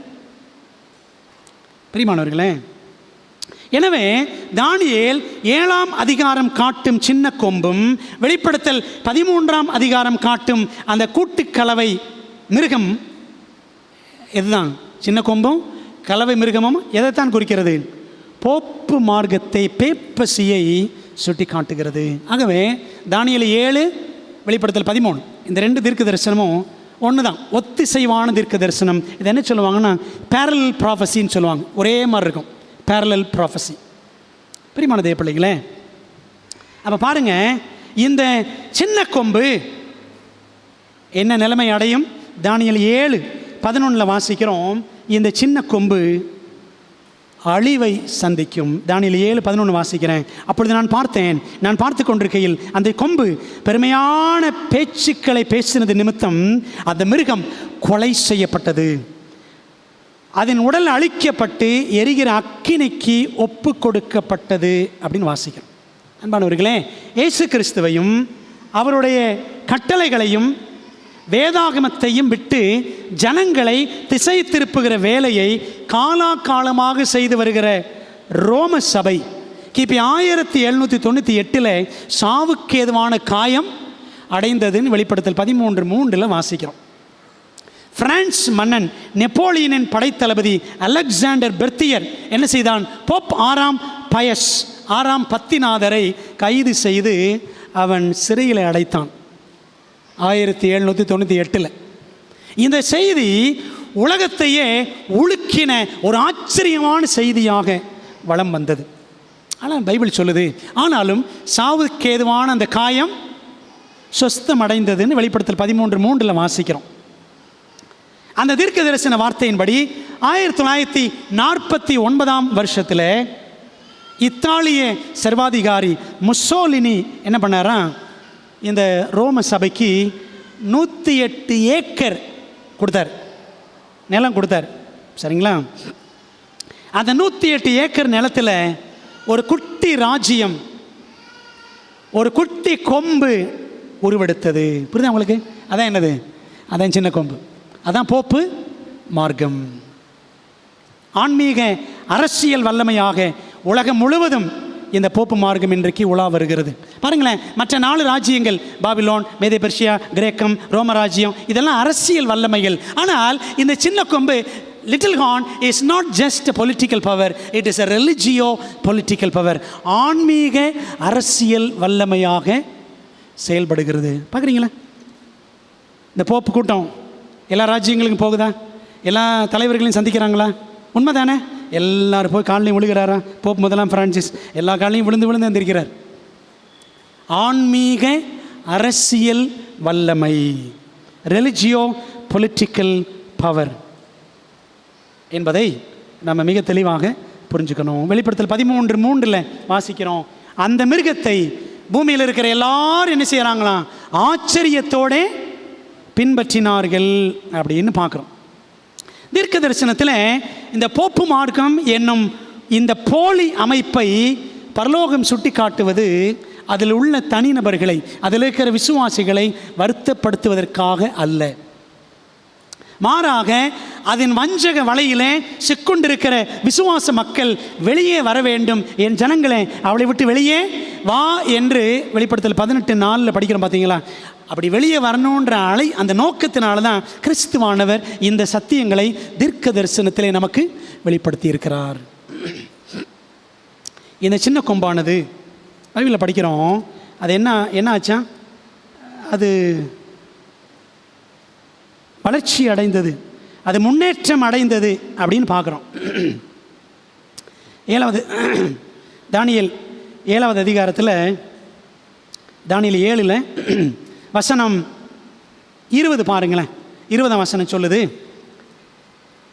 கண்களையும் பெருமையானவைகளை பேசும் வாயை உடையதுமாய் மற்றவைகளை பார்க்கிலும் பருமனாக தோன்றினதுமாயிருந்த அந்த வேறே கொம்பை குறித்தும் அவற்றின் பொருளை அறிய மனதாய் இருந்தேன் அப்படின்னு படிக்கிறோம். இந்த கொம்பு, இந்த 11வது கொம்பு ரொம்ப வித்தியாசமாக இருந்துச்சான், பருமனாக இருந்துச்சான். போக போக என்ன ஆயிடுச்சான்? போக போக பருமன் ஆயிடுச்சான். இந்த சின்ன கொம்பு போக போக அது பெரிதாயிற்று, வளர்ச்சி அடைந்தது, விரிவடைந்தது அப்படின்னு பார்க்குறோம். பிரியமானவர்களே, இந்த சின்ன கொம்பானது செழிப்படைவது போல் காணப்பட்டாலும் அதற்கு அழிவு நிச்சயமாய் வரும் என்பதுதான் தானியேல் 7ஆம் அதிகாரத்தில் சொல்லப்பட்டிருக்கிற நியாய தீர்ப்பின் செய்தி. அது 11ஆம் வசனத்தில் படிக்கிறோம். மற்ற மிருகங்கள், அதாவது மற்ற ராஜ்யங்கள் அழிந்தாலும் அவைகளில் மத ரீதியான கலாச்சார ரீதியான குணாம்சங்கள் எல்லாம் ரோமன் கத்தோலிக்க சபை வழியாக இன்றும் புழக்கத்தில் இருக்கத்தான் செய்கின்றன. அதுதான் தானியேல் 7:12 வெளிப்படுத்தல் 13:2 நம்ம பார்க்குறோம். வெளிப்படுத்தல் 13:2 படித்தோம்ல, அந்த 4 மிருகங்களுடைய ஒட்டு மொத்தமாக எங்கே இருந்துச்சு? இந்த ஒரு மிருகத்தில் இருந்துச்சு அப்படின்னு படித்தோம்ல வெளிப்படுத்தல் 13. அப்போ மற்ற ராஜ்யங்களின் குணமெல்லாம் எங்கே இருக்கும்? இந்த சின்ன கொம்பு மார்க்கத்திடம், போப்பு மார்க்கத்திடம் இருக்கும். பிரியமான தேவ பிள்ளைகளே, ஒரே வரியில் சொன்னால் அஞ்ஞானத்தின் ஒட்டுமொத்த தொகுப்பு தான் என்னது? போப்பு மார்க்கம். இந்த போப்பு மார்க்கம் ஆண்டோடைய ஜனங்களை உபத்திரவப்படுத்தினாலும் பரிசுத்தவான்களை ஒடுக்கினாலும் அதற்கும் நியாய தீர்ப்பு உண்டு என்பதைத்தான் தானியேல் 7ஆம் அதிகாரத்தில் பார்க்குறோம். பாருங்களேன், தானியேல் என்ன செய்கிறாரு? இந்த 7ஆம் அதிகாரத்தில் முதல் 8 வசனங்களில் அவர் இந்த மிருகங்கள் எல்லாம் பார்க்குறார். ஆனால் நமக்கு என்ன செய்தி கிடைக்குதுன்னா, மேல் நோக்கி பாருங்கள், இயேசுவையே பாருங்கள். Look up and look to Jesus alone. இந்த சின்ன கொம்பு தானியேல் 7ஆம் அதிகாரத்தில் அதாங்க துர்ச்செய்தி. Bad news in Daniel chapter 7 is the little horn. ஒரு கெட்ட செய்தி 7ஆம் அதிகாரத்தில் சின்ன கொம்பு. ஆனால் நல்ல செய்தி என்ன தெரியுமா? நல்ல செய்தி நியாய தீர்ப்பு. அதில் இருக்க நியாய தீர்ப்பு தான் நமக்கு ஒரு நற்செய்தியாக இருக்கிறது. தானியேல் 7ஆம் அதிகாரத்தில் 2 காட்சிகள். ஒரு காட்சி என்ன? பூலோக காட்சி. மிருகங்கள் எல்லாம் பார்க்குறார். உலகமே மிருக காட்சி சாலை போல் இருக்கிறது. சரிங்களா? நம்ம வேலை செய்கிற இடத்துல கூட நம்ம யார் யார்கிட்ட வேலை செய்கிறோமோ, சில நேரங்களில் நம்முடைய உலக அரசாங்கங்கள் கூட, நம்முடைய அதிகாரிகள் கூட அப்படிலாம் இருக்கலாம். சரிதானே? இந்த உலக ராஜ்யங்கள் எல்லாம் அப்படித்தான் இருக்குது, மிருக காட்சி சாலை மாதிரி இருக்குது. ஆனால் பரலோக காட்சியை அடுத்து தானியேல் பார்க்குறார். 7ஆம் அதிகாரத்தில் 9லேருந்து 14 வரைக்கும் பிதா, குமாரன், தூதர்கள், புஸ்தகங்கள், நியாய சங்கம், இதெல்லாம் மனுஷகுமாரன் எல்லாரையும் தானியேல் பார்க்குறார். புரியுதா உங்களுக்கு? நீண்ட ஆயுசுள்ளவர் என்று தானியேல் 3 தரம் பிதாவாகிய தேவனை பற்றி சொல்லுகிறார். பிரியமானவர்களே, பூலோக காட்சியில் அநியாயம் செய்யும் அரக்க ராஜ்யங்களை பார்த்து கலங்கி போன தானியேலுக்கு ஒவ்வொரு மிருகமாக வருது. சரிங்களா? சிங்கம் வருது, கரடி வருது. இதெல்லாம் பார்க்க ஒவ்வொரு ராஜ்யம், இந்த ராஜ்யங்கள்லாம் எழும்பி தேவ ஜனங்களை ஒடுக்கும். இதை பார்க்கும் பொழுது தானியேலுக்கு கலக்கம். ஆனால் தானியேலே, நீ கீழே பார்த்துக்கிட்டு இருக்காதப்பா, எங்கே பாரு, மேலே பாரு என்று சொல்லி பரலோக காட்சியில் நியாயமே செய்கிற பரிசுத்த ராஜ்யத்தை காண்பித்து அவனுடைய ஆவியை அமைதிப்படுத்துகிறார் பரலோகத்தின் தேவன். அகோர மிருகங்கள் பூலோகத்தை பாழ்படுத்தி சீர்குலைய செய்தாலும் தேவன் இந்த உலகத்தை இன்னும் தன் கட்டுப்பாட்டிலேயே வைத்திருக்கிறார் என்பதை இந்த பரலோக காட்சி நமக்கு ஞாபகப்படுத்துகிறது. பாருங்களேன், எவ்வளவு கொடூரமான அரசாங்கங்கள் வந்தாலும் சரிங்க, இனிமேல் என்னென்ன அட்டகாசங்கள், சின்ன கொம்பு, போப்பு மார்க்கம் செய்தாலும் சரிங்க, கவலைப்பட வேண்டாம். God is in control. தேவன் எல்லாத்தையும் தம்முடைய கட்டுப்பாட்டில் வச்சிருக்கிறார். பரலோகம் எல்லாவற்றையும் தம்முடைய கட்டுப்பாட்டிலே வைத்திருக்கிறது என்பதை தான் இந்த பரலோக காட்சி நமக்கு சுட்டி காட்டுகிறது. நமக்காக ஜீவன் தந்த இயேசுவை மாத்திரம், ஆண்டவரை நம்ம இரட்சகராக ஏற்றுக்கொண்டு அவரை மாத்திரம் உறுதியாக நாம் பின்பற்றுவோம் என்று சொன்னால் நம்மை அவர் பார்த்து கொள்வார். நம் நாமங்களை ஜீவ புஸ்தகத்தில் அவர் காத்து கொள்வார். பார்த்தீங்களா? இந்த மிருகங்களை பற்றி சொல்லும் பொழுது புஸ்தகங்கள் அப்படின்னு பார்க்குறோம். அதே மாதிரி வெளிப்படுத்தல் 13ஆம் அதிகாரத்திலையும் இந்த கூட்டுக்கலவை மிருகம் பற்றி யோவான் எழுதும் பொழுது அங்கேயும் இந்த புஸ்தகத்தை பற்றி யோவான் எழுதுகிறார். பாருங்களேன், வெளிப்படுத்தல் 13ஆம் அதிகாரம் 8ஆம் வசனத்தை வாசிக்கிறேன். உலக தோற்று முதல் அடிக்கப்பட்ட ஆட்டுக்குட்டியினுடைய ஜீவ புஸ்தகத்தில் பெயர் எழுதப்பட்டிராத பூமியின் குடிகள் யாவரும் அதை வணங்குவார்கள், சின்ன கொம்பின் சட்டதிட்டங்களை பின்பற்றுவார்கள். தானியேல் 7ஆம் அதிகாரம் நம்ம அதில் பார்க்கிற இந்த நியாய தீர்ப்பு சின்ன கொம்புக்கு எதிரானது. தேவ ஜனத்திற்கோ அது ஆதரவானது. ஏனெனில் மனுஷகுமாரன் நீண்ட ஆயுசுள்ளவர் இருக்கிற இடம் மட்டும் கொண்டு வரப்பட்டார் என்று தானியேல் 7:13 படிக்கிறோமே. அது எவ்வளவு ஆறுதல். நியாய தீர்ப்பில் பிதா இருக்கிற இடத்துக்கு யார் வர்றாங்க? மனுஷகுமாரன் அங்கே வருகிறார். அந்த இடத்துல பாருங்களேன், மனுஷகுமாரன் என்று சொல்லப்பட்டிருக்கிறது. தானியேல் 7:13 அவர் நமக்காக மனுஷகுமாரனாக பூமிக்கு வந்தபடியினால்தான் அவர் நமக்காக பரலோகத்தில் பரிந்து பேசுகிற மத்தியஸ்தராக, நம்முடைய நீதிபதியாக, மனுஷகுமாரனாக அவர் நிற்கிறார். ஒரே ஒரு வசனம் பாருங்களேன், யோவான் 5ஆம் அதிகாரம் 27ஆம் வசனத்தில் ரொம்ப அழகான வசனம். யோவான் 5ஆவது அதிகாரம் 27ஆம் வசனம் மிக அற்புதமான ஒரு காரியத்தை நமக்கு சொல்லுகிறது. வாசிக்கலாமா? அந்த வசனத்தை படிக்கிறேன். யோவான் 5 யோவான் 5:27, அவர் மனுஷகுமாரனாய் இருக்கிறபடியால் நியாய தீர்ப்பு செய்யும்படிக்கு அதிகாரத்தையும் அவருக்கு பிதா கொடுத்திருக்கிறார்.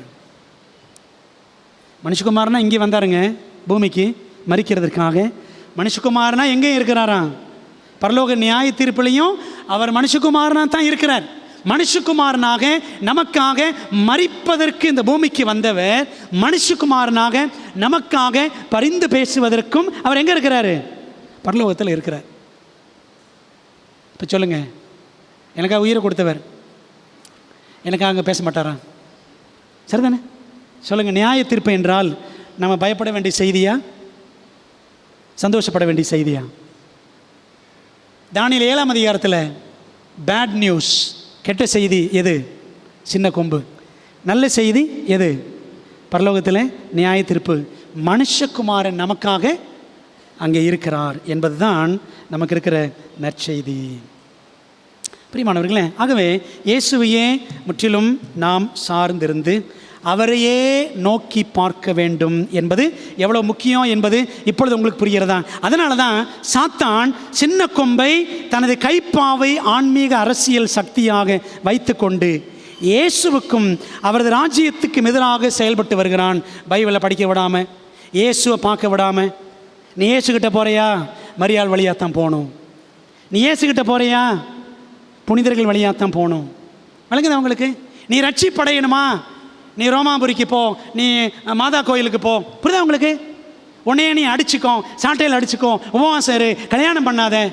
கேத்தலிக் சர்ச் அதெல்லாம் சொல்லுது.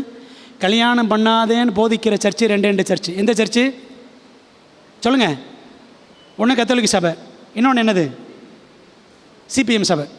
சரிங்களா? எல்லாரும் கல்யாணம் பண்ணாதுன்னு சொல்லாது. ஒரு குறிப்பிட்ட கூட்டம் சிபிஎம் சபையில் 144,000 பேர் யாருன்னா அவங்க கல்யாணமே பண்ணியிருக்க மாட்டாங்க. அதான் 144,000. சரிங்களா? கேத்தலிக் சர்ச்சில் கன்னியாஸ்திரிகள் அப்படின்னா ஒரு குரூப் இருக்குது. ஆயர்கள் ஒரு கூட்டம், அவங்க கல்யாணம் பண்ண மாட்டாங்க. கல்யாணம் பண்ணாதேன்னு பேசுகிற சபைகள் அந்த 2 சபைகள் தான். சரிங்களா? ஒன்று கேத்தலிக்கு, இன்னொன்று சிபிஎம், சிலோன் பெண்டகாஸ்டல் மிஷன். சரி, பிரியமான தேவ பிள்ளைகளே, அப்போ பார்த்தீங்களா, இயேசுவை பார்க்க வேண்டாம். பாவ மன்னிப்பு வேணுமா? ஃபாதர்கிட்ட போய் பாவ மன்னிப்பு வாங்கணும். புரியுதா உங்களுக்கு? அப்போ இயேசுவை பார்க்கக்கூடாது, அவருடைய வசனத்தை பார்க்கக்கூடாது, அவர் நமக்காக வைத்திருக்கிற ரட்சிப்பை பார்க்கக்கூடாது, அவர் பரலோகத்தில் இப்போ என்ன செய்கிறாரு அதை பார்க்கக்கூடாது என்று சொல்லி இயேசுவையும் அவருடைய வேதாகமத்தையும் அவருடைய கட்டளைகளையும் விட்டு விட்டு நம்முடைய பார்வையை விளக்குகிற வேலையைத்தான், இயேசுவை வேதாகமத்தை நம்முடைய கண்களை விட்டு மறைக்கிற வேலையைத்தான் இந்த போப்பு மார்க்கம் செய்து கொண்டிருக்கிறது. விளங்குது உங்களுக்கு? கடந்த 13 அந்த நூற்றாண்டுகளில் 1260 ஆண்டுகளில் அதைத்தான் இந்த போப்பு மார்க்கம் செய்தது அப்படின்னு பார்க்குறோம். அன்பான தேவ பிள்ளைகளே, ஆனால் ஆண்டு என்ன செய்ய போகிறாரு? இந்த சின்ன கொம்பு இப்படியே ஆளுகை செய்ய ஆண்டு விடமாட்டார். ஆண்டு என்ன செய்வாராம்? அவர் நியாய தீர்ப்பை செலுத்துவார். ஆகவே கேள்வி, ராஜ்யம் யாருக்கு? நீங்கள் தானியேல் 7ஆம் அதிகாரம் படித்தீங்கன்னா 2 வசனங்களை படித்தீங்கன்னா ராஜ்யம் 2 பேருக்கு கொடுக்கப்படுவது போல் சொல்லப்பட்டிருக்கும். சரிங்களா? வசனம் பாருங்களேன். தானியேல் 7:14 வசனம். முதல்ல 14 வசனம் படிப்போம். சகல ஜனங்களும் ஜாதியாரும் பாஷைக்காரரும் அவரையே சேவிக்கும்படி அவருக்கு கர்த்தத்துவமும் மகிமையும் ராஜரியம் கொடுக்கப்பட்டது. யாருக்கு? யாருக்கு ராஜரீக மகத்துவம் கொடுக்கப்பட்டதா? அவருக்கு, இயேசு கிறிஸ்துவுக்கு ராஜ்யம் கொடுக்கப்படுகிறதுன்னு படிக்கிறோம். சரி, இன்னொரு வசனம் பாருங்கள். 7ஆம் அதிகாரம் 27ஆம் வசனம். 27ஆம் வசனம் சொல்லுது, வானத்தின் கீழங்கும் உள்ள ராஜ்யங்களின் ராஜரீகமும் ஆளுகையும் மகத்துவமும் உன்னதமானவருடைய பரிசுத்தவான்களாகிய ஜனங்களுக்கு கொடுக்கப்படும். பார்த்தீங்களா? அப்போ 2 பேருக்கு ராஜ்யம், ஒன்று கிறிஸ்துவுக்கு, இன்னொன்று கிறிஸ்துவின் பிள்ளைகளுக்கு அப்படின்னு படிக்கிறோம். அப்போ கேள்வி, ராஜ்யத்தை பெறுவது உண்மையிலே யார்? தேவகுமாரனா, அது மனுஷகுமாரனா, அல்லது அவருடைய பிள்ளைகளா? யார் அப்படின்னு பார்க்கணும். பிரியமானவர்களே, பதில் என்ன தெரியுமா? இயேசுவும் ராஜ்யத்தை பெறுகிறார், அவருடைய பிள்ளைகளும் ராஜ்யத்தை பெறுவார்கள். எப்படி என்றால், கிறிஸ்து இந்த பூமிக்கு திரும்பும் முன்பாக தமது ராஜ்யத்தை பெற்றுக்கொள்கிறார். லூக்கா 19ஆம் அதிகாரம் 12ஆம் வசனம். ரொம்ப முக்கியமான வசனம். பிரபுவாகிய ஒருவன் ஒரு ராஜ்யத்தை பெற்றுக்கொண்டு திரும்பி வரும்படி தூர தேசத்துக்கு புறப்பட்டான். ஆண்டவர் இயேசு கிறிஸ்து அந்த நியாய தீர்ப்பில் பிரவேசிக்கிறாரே, எதற்காக அவர் உள்ளே பிரவேசித்தார் அப்படின்னா, ராஜ்யத்தை பெற்றுக்கொண்டு வருவதற்காகத்தான் அவர் பிரவேசித்திருக்கிறார். அந்த ராஜ்யத்தை அவர் பெறுவதற்கு முன்பாகத்தான் இப்பொழுது அந்த நியாய தீர்ப்பு பரலோகத்தில் இப்பொழுது நடைபெற்று கொண்டிருக்கிறது. உங்களுக்கு தெரியுமா, ஆண்டவர் இயேசு கிறிஸ்து வருவதற்கு முன்பாக ஒரு நியாய தீர்ப்பு பரலோகத்தில் நடந்து முடியும். நமது வெளிப்படுத்தல் 22:12 வாசிக்கிறோம். இதோ சீக்கிரமாய் வருகிறேன், அவனவனுடைய கிரியைகளுக்கு தக்கதாக அவனவனுக்கு நான் அளிக்கும் பலன் என்னோட கூட வருகிறது. பலனை ஆண்டவர் யார் யாருக்கு என்னென்ன என்பதை கொண்டு வருகிறார் என்றால், அவர் 2ஆம் வர்றதுக்கு முன்னாடியே ஒரு நியாய தீர்ப்பு என்ன செஞ்சுருக்கணும், முடிஞ்சிருக்கணும். உண்மைதானே? அப்படியானால் ஒரு நியாய தீர்ப்பு இப்பொழுது நடக்கிறது என்பதை தானியேல் 7ஆம் அதிகாரம் நமக்கு தெளிவாக காட்டுகிறது. பிரியமானவர்களே, ஆகவே அவர் ராஜ்யத்தை பெறுகிறாரே, அது பரலோகத்தில் நடைபெறும் காட்சி. கிறிஸ்துவானவர் பரலோக ஆசரிப்பு கூடாரத்தில் ஆசாரிய ஊழியத்தின் முடிவின் போது தமது ராஜ்யத்தை பெற்றுக்கொள்கிறார்.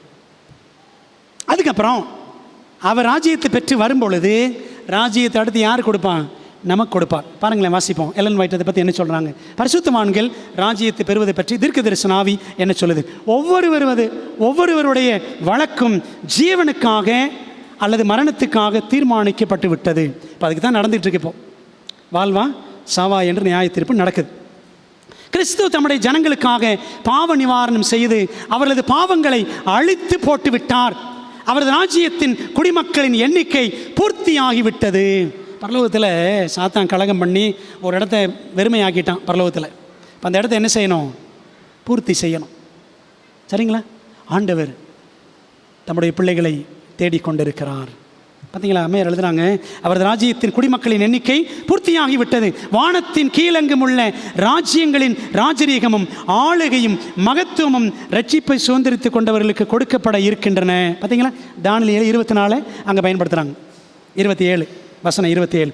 ரட்சிப்பை சுதந்திரிக்கிறவர்களுக்கு ஆண்டதெல்லாம் கொடுப்பார். இயேசு ராஜாதி ராஜாவாக கர்த்தாதி கர்த்தாவாக அரசால இருக்கிறார் என்று மாபெரும் போராட்டம் பக்கம் 788 வாசிக்கிறோம். இன்னொரு இடத்துல என்ன வாசிக்கிறோம் பாருங்களேன். சாட்சியாமங்கள் பாகம் 2 அங்கே படிக்கிறோம். இச்சையினால் உலகத்தில் உண்டான கேட்டுக்கு தப்பி அதிலிருந்து கரைபடாமல் காத்து கொண்டு உனது உலகத்திற்குரிய ஆசா பாசங்களிலிருந்தும் நீ பிரிந்திருப்பாயானால் தேவன் உனக்கு பிதாவாயிருப்பார். உலக காரியங்கள் என்ன செஞ்சக்கூடாது? மூழ்கி காணாமல் போயிடக்கூடாது. தமது குடும்பத்திற்குள் அவர் உன்னை சுவீகரித்துக் கொள்வார், தத்தெடுத்துக் கொள்வார். நீ அவருடைய சுதந்திரவாளியாய் இருப்பாய். உனது கீழ்ப்படிதலான வாழ்க்கைக்காக உலகம் இருந்த இடத்திற்கு பதிலாக வானத்தின் கீழெங்கும் உள்ள ராஜ்யத்தை அவர் ஒன்று கொடுப்பார். இந்த உலகத்தை நம்ம பெருசாக எடுத்துக்க கூடாது. சரிங்களா? உலகத்தை உதறி தள்ளிட்டோன்னா ஆண்டு என்ன கொடுப்பாராம்? தம்முடைய ராஜ்யங்களை, வானத்தின் கீழெங்கும் உள்ள ராஜ்யத்தை அவர் நமக்கு கொடுப்பார்.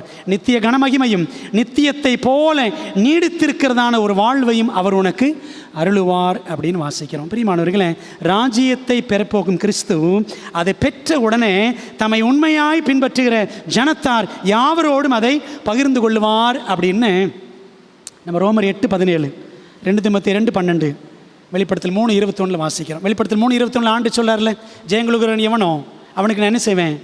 என் பிதாவினுடைய சிங்காசனத்தில் நான் எப்படி சிங்காசனத்தில் உட்கார்ந்தேனோ அதுபோல் அவனும் உட்காரும்படிக்கு அருள் செய்வேன். So Christ is ready to share the kingdom with this people. ஆண்டு நினைச்சு வரான், அவருடைய ராஜ்யத்தை நம்மோடு பகிர்ந்து கொள்ள ஆயத்தமாக இருக்கிறார். அன்பானவர்களே, ஆகவே நீங்களும் நானும் சிறு மந்தையை சின்ன கொம்பு காலாகாலமாக ஒடுக்கி வந்திருக்கிறது, உபத்திரவப்படுத்தி இருக்கிறது. திரும்பவும் அது நடக்கும். அந்த ஒடுக்குதல் மீண்டும் தலையெடுக்கத்தான் செய்யும். ஆனாலும் சிறுமந்தை ஒரு பெரிய ராஜ்யத்தை பெறப்போகிறது. பிரியமானவர்களே, ஒன்று காரியங்கள் சொல்லி நான் முடிச்சிடறேன். பைபிளில் பார்த்தீங்கன்னா 2 ராஜ்யம் பற்றி சொல்லியிருக்குங்க. 2 ராஜ்யம். ஒன்று என்ன தெரியுமா? ஒன்று கிருபையின் ராஜ்யம். சரிங்களா? இன்னொன்று மகிமையின் ராஜ்யம் அப்படின்னு படிக்கிறோம். Kingdom of grace and kingdom of glory. கிருபாசனம் அப்படின்னு எபிரேயர் 4:16 படிக்கிறோம். கிருபாசனம் த்ரோன் ஆஃப் கிரேஸ். கிருபையின் சிங்காசனம் என்றால் ஒரு ராஜ்யம் இருக்குன்னு அர்த்தம். கிருபையின் ராஜ்யம், அதுதான் கிருபையின் ராஜ்யம். அதே போல் மத்தேயு 25:31 படித்தீங்கன்னா மகிமையின் சிங்காசனம் அப்படின்னு படிக்கிறோம். மகிமையின் சிங்காசனம், த்ரோன் ஆஃப் க்ளோரி. ஆண்டவர் இயேசு கிறிஸ்து வரும்பொழுது மகிமையின் சிங்காசனத்தில் வீற்றிருப்பாராம். சரிங்களா? அப்போது மகிமையின் ராஜ்யம் என்று ஒன்று இருக்கிறது என்று அர்த்தம். பிரியமானவர்களே, சுருக்கமாக சொல்கிறேன், நாம் இயேசுவை ஏற்றுக்கொண்டு அவருடைய பிள்ளைகளாக இப்பொழுது நாம் வாழுகிறோம் என்று சொன்னால், நாம் இப்பொழுது இருக்கிற ராஜ்யம் என்ன ராஜ்யம்? கிருபையின் ராஜ்யம். we are in the kingdom of grace. கிருபையின் ராஜ்யத்தில் இப்போ இருக்கிறோம். ஆனால் ஆண்டவருடைய வருகையில் எந்த ராஜ்யம் ஆரம்பமாகும்? மகிமையின் ராஜ்யம் ஆரம்பமாகும். புரியுதா உங்களுக்கு? இப்போ நாம் கிருபையின் ராஜ்யத்தில் இருப்போம் என்றால் மகிமையின் ராஜ்யத்திலும் இருப்போம். கிறிஸ்துவுக்குள் இருந்தால் நாம் கிருபையின் ராஜ்யத்துக்குள் இருக்கிறோம். கிறிஸ்துக்குள்ளே நிலைத்திருந்தால் அடுத்து எங்கே பிரவேசிப்போம்? மகிமையின் ராஜ்யத்தில் பிரவேசிப்போம். விளங்குதா உங்களுக்கு? இதை நான் சுருக்கமாக சொல்லிட்டேன், இது விளக்கமாக நான் போகலை. அதனால் ஆண்டு சொன்னார், பயப்படாதே சிறுமந்தையே, உங்களுக்கு ராஜ்யத்தை கொடுக்க உங்கள் பிதா பிரியமாயிருக்கிறார். என்ன ராஜ்யத்தை கொடுக்க? மகிமையின் ராஜ்யத்தை கொடுக்க பிதா பிரியமாய் இருக்கிறார். அன்பான தேவ பிள்ளைகளே, இந்த தானியேல் 7ஆம் அதிகாரத்தை கவிதை வடிவில் சுருக்கமாக பார்க்கலாமா? சுருக்கமாக பார்க்க போகிறோம். சரித்திரம் காட்டிய சத்திய ஆவியானவர் இனி தரிசனம் காட்டுகிறார். பூரண புருஷன் தானியேல் புதியதோர் தரிசனம் காண்கிறான். கடலுக்குள்ளிருந்து காட்டு மிருகங்கள், சிங்கம், கரடி, சிவிங்கி, கொடிய மிருகம், 4 மிருகங்களும் நிலத்தில் தோன்றிய 4 ராஜ்யங்களாம். 4ஆம் மிருகத்துக்கு 10 கொம்புகளாம், நடுவிலே ஒரு சின்ன கொம்பு. 11ஆம் கொம்பு பருமன் ஆகியது. பராபரனுக்கு எதிரே தூஷணம் பேசியது. பரிசுத்தவான்களை 12 நூற்றாண்டுகளாய் பாடாய்படுத்தியது. மிருக தரிசனத்தால் மிரண்டவர் பரம தரிசனத்தால் மகிழ்ந்தார். நீதியே செய்யும் நித்திய தேவன் தம் குமாரனை நம் பக்கம் வைத்தார்.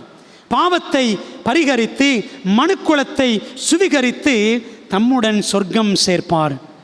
சின்ன கொம்பு சின்னாபின்னமாகும், சிறுமந்தை சிங்கார தேசம் போகும். கிறிஸ்துவுக்குள் நிலைத்திருந்தால் கிருபையின் ராஜ்யம் நமக்குள்ளே, கிறிஸ்துவின் வருகையில் நாம் சேர்ந்தால் மகிமையின் ராஜ்யம் நமக்காகவே. மிருக காட்சியால், மிருகங்களின் ஆட்சியால் மருள வேண்டாம், மிரள வேண்டாம். மகிமையின் காட்சியால், நியாய தீர்ப்பின் காட்சியால் மனம் மகிழ்வோம். இதுவே தானியேல் 7ஆம் அதிகாரம். பிரியமான தேவ பிள்ளைகளே, இந்த உலகத்தின் ராஜ்யங்கள் எல்லாம் மிருகம் போன்ற ராஜ்யங்களாகத்தான் இருக்கும். கடைசி வரை அப்படித்தான் இருக்கும். ஆனால் நம்முடைய கண்கள் எங்கே இருக்கணும்? எங்கே இருக்கணும்? மேலே இருக்கணும். இயேசுவின் மேலே இருக்கணும். மிருகங்கள்லாம் பார்க்காதீங்க, ஆட்டுக்குட்டியானவரை பார்க்கணும். அருமையான தேவ பிள்ளைகளே, இந்த 7ஆம் அதிகாரத்தில் நீங்கள் கவனிச்சிங்கன்னா, 7ஆம் அதிகாரத்தில் 7 அம்சம் 3 காரியங்களை நம்ம பார்க்கலாம். 7 காரியங்கள் பாருங்களேன். பெயர் கொண்ட மிருகங்கள் 3 தான் இருக்குது. சிங்கம், கரடி, சிவிங்கி. கரடியின் வாயிலே 3 விலா எலும்புகள் பார்த்தோம். லிடியா, பாபிலோன், எகிப்து. சின்ன கொம்பு அழித்து போட்ட ராஜ்யங்கள், 3 கொம்புகளை பிடுங்கியது அப்படின்னு படிக்கிறோம். ஹெருலி, வாண்டல்ஸ், ஆஸ்தர்காட்ஸ். இந்த 3 ராஜ்யங்களை அதை ஒழித்து கட்டின பிறகுதான் சின்ன கொம்பு அது ஆட்சி பீடத்தில் அமர்ந்தது அப்படின்னு சரித்திரம் சொல்லுது. சின்ன கொம்பு பிரமாணங்கள் செய்த மாற்றங்கள் 3 மாற்றங்கள். 2ஆம் கட்டளையை நீக்கியது. சிலை வணக்கம் அவங்களுக்கு வேணும், அதனால் அந்த கட்டளை நீக்கிருச்சு. 4ஆம் கட்டளையை மாற்றியது. சனிக்கிழமையை ஞாயிற்றுக்கிழமை ஓய்வு நாள் என்று மாற்றியது. 10ஆம் கட்டளையை 2ஆக பிரித்தது. அப்படி தானே? 10ஆம் கற்பனை 2 ஆக்கிருச்சு. பிறனோட மனைவி இச்சிக்காத, அவருடைய ஆடு மாடு பொருள் எதையும் இச்சிக்காது. ஏன்? ஏன்னா 1 நீக்கியாச்சு, இல்லை 2ஆவது நீக்கியாச்சு. அப்போது 10 கட்டளை முழுமையாக்கணும். அப்போ 10ஆம் கற்பனையை 2ஆக பிரிச்சுட்டாங்க. நீண்ட ஆயுசுள்ளவர் சொல்லப்பட்டிருக்கிற இடங்கள் 3 இடத்துல நீண்ட ஆயுசுள்ளவர், நீண்ட ஆயுசுள்ளவர், நீண்ட ஆயுசுள்ளவர் என்று வாசிக்கிறோம். நியாய தீர்ப்பில் புஸ்தகங்கள் திறக்கப்பட்டன. பைபிளில் பாருங்கள், 3 புஸ்தகங்கள் பற்றி சொல்லியிருக்கோம். 2 புஸ்தகங்களுக்கு பேர் இருக்கும், ஒரு புஸ்தகத்துக்கு பேர் இருக்காது. சரிங்களா? ஒன்று ஜீவ புஸ்தகம் பைபிளில் பேர் இருக்குது, இன்னொன்று ஞாபக புஸ்தகம் பைபிளில் பேர் இருக்குது, இன்னொரு புஸ்தகம் மறைமுகமாக இருக்கிறது, பாவ புஸ்தகம் அல்லது மரண புஸ்தகம். அதெல்லாம் வசனங்கள் அங்கே இருக்குது. 3 புஸ்தகங்கள். கிறிஸ்துவும் பரிசுத்தவான்களும் பெரும் பலாபலன்கள் 3. கிறிஸ்துவுக்கு கர்த்தத்துவம், மகிமை, ராஜரீகம் கொடுக்கப்படும். பரிசுத்தவான்களுக்கும் ராஜரீகம், ஆளுகை, மகத்துவம் கொடுக்கப்படும். பாருங்களேன், கிறிஸ்து எதை பெறுகிறாரோ அது அப்படியே நமக்கும் பகிர்ந்து கொடுக்கிறார். அப்போ இயேசு கிறிஸ்து என்ன கிடையாது? சுயநலமே கிடையாது. பிரியமானவர்கள், நாமும் அப்படிப்பட்டவர்களாக மாறணும்.